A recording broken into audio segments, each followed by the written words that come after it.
This is Our View, brought to you by the proud members of the Washington Federation of State Employees, the people who work for you.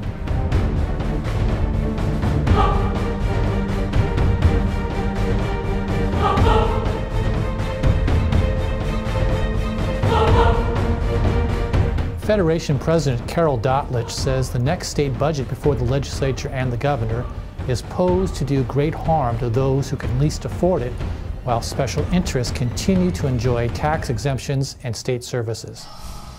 Well, what we're looking at in the state of Washington is a terrible, terrible state deficit that's being balanced on the backs of the poor, on the backs of the vulnerable, and on the backs of state employees. And that's a terrible thing. And a 3% pay cut is going to do harm to a lot of families that struggle today. They work full-time jobs, and they don't make enough money because their pay raises haven't kept up with the cost of things in the economy. However, today we have 4,900 people who were state employees now in the unemployment line. More important than that, and we've heard this from our membership loudly, they care most about the services that they provide. They care most about the clients that they serve. They care most about the public. They don't want the state to cut services to these people, to the public that we serve. And that's what will happen. We're trying to preserve as much of the state safety net as we possibly can, while still providing a way for our people to earn a living, to survive themselves in this economy. Well, when the state recovers from this economic deficit time, I fully expect that the people who remain in state service will benefit from the sacrifice that they've made. And I'm hopeful that the public will appreciate that these people have been dedicated first to the services they provide and have never been the kind of people that the media has been describing them as. It's just never been true.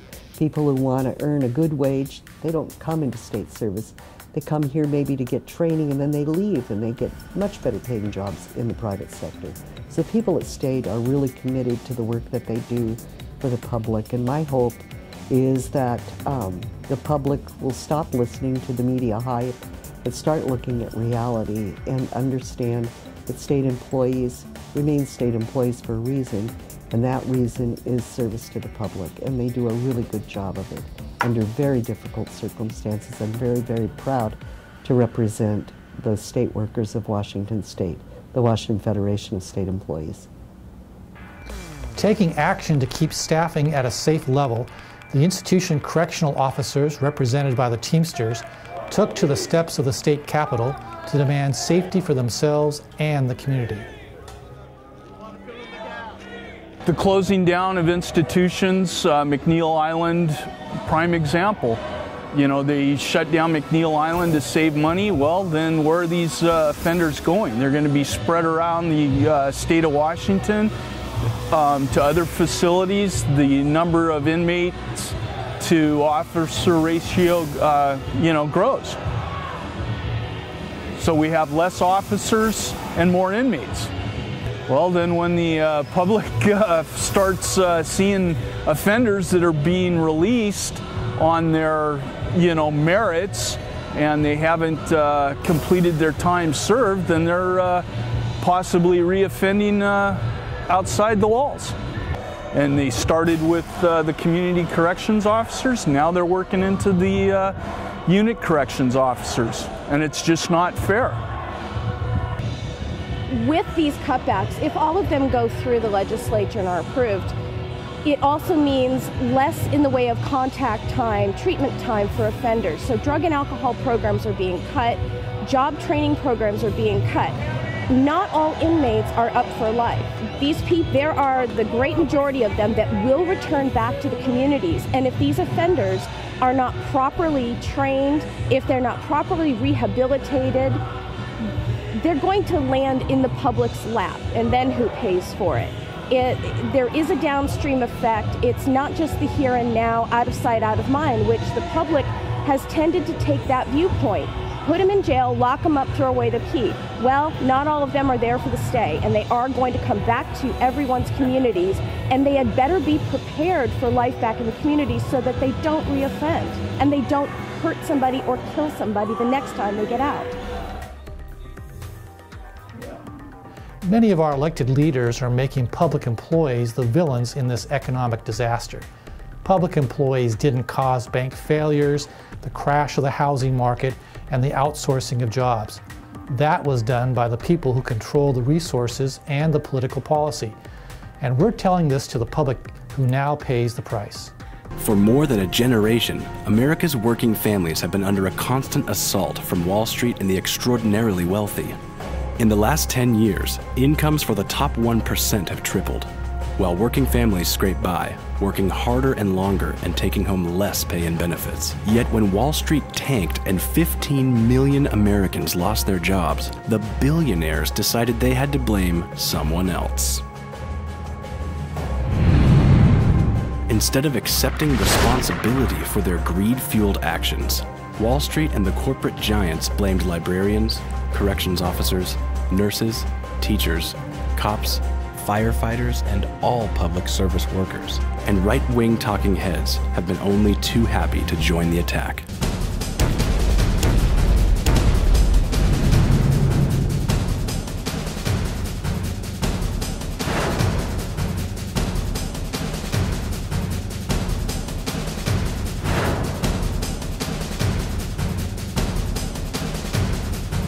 For the corporate giants, loudmouth TV commentators, and the politicians who do their dirty work, it is time to stop the lies.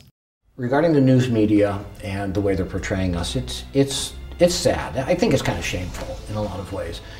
They're portraying all the problems that the state government has on the people who I think contribute a lot and are the least able to defend themselves. Some of the media and the politicians use public workers as scapegoats because I don't know if they don't understand that we actually do the jobs.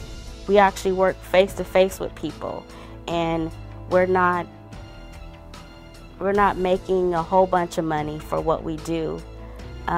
We do it because we have a passion for what we do. We're professional about what we do. The wealthy don't want to pay their fair share. Instead, they're cutting services that working families rely on and cutting their own taxes rather than helping solve the problems that they created. When I read the newspaper and watch TV about the bailouts of the big corporations and the many dollars that go in to help them and the insignificant help for the cities, I'm always very confused and saddened. We are public servants. We serve all the citizens. We don't want public employees.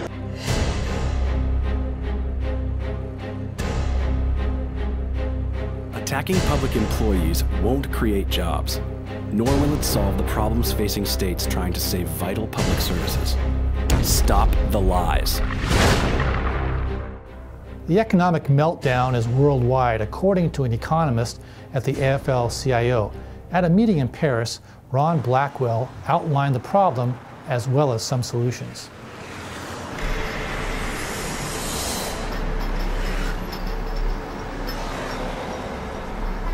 We're dealing with the most serious and most dangerous economic crisis I have seen in my life.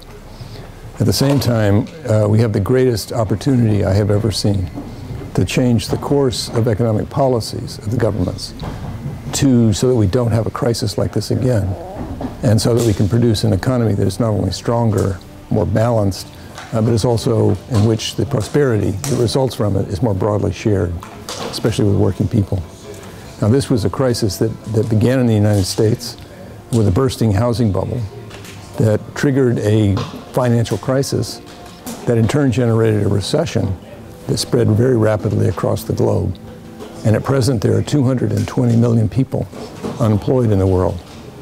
And this is the highest number that's ever recorded, higher than even the Great Depression. And 1/2 of everyone who is employed is working under one degree or another of irregularity or precarity of employment, anxious about whether they will have enough work to earn a living for their families. Short term, we're dealing with the disconnect between growth, the world economy is growing, and joblessness. We have this enormous quantity of people without jobs and without hope of getting jobs. We've got to stimulate more growth, but we got to make sure that generates more jobs. Longer term, we have to deal with the ruptured relationship between productivity and wages that we relied on throughout most of the post-war period to generate a shared prosperity between working people and their employers. Wages have been stagnant in the United States for 35 years. But since the 90s here in Europe, the wage share, which is a different way of expressing that, the wage share has been falling faster than it has been in the United States. And it's falling faster in Japan, and for similar reasons, because the economic policies that have been put in place, both at the national level and at the global level, have been such as to shift power from working people to their employers. And that's been used to redistribute enormous quantities of income from middle-class people, working people, to the shareholders in our richest families. We need to change those policies, and that means acting together as a labor movement, again, both with our national leaders, but also at a global level, and in cooperation with the leaders of the global economy. Workers have a history. Here's Ross Rieder. My father read a lot of history. He also found it impossible to drive past a not previously read historical landmarker on either side of the highway. Thus, I learned to love the nugget of history. So in the process of reviewing some archival materials I recently received, I began to view a foot-thick pile of old labor tabloids. The very first tabloid I picked up had to be explored. It was the September 26, 1959 issue of Labor, a national weekly newspaper published by the railroad unions like machinists, locomotive engineers, sheet metal workers, and so forth.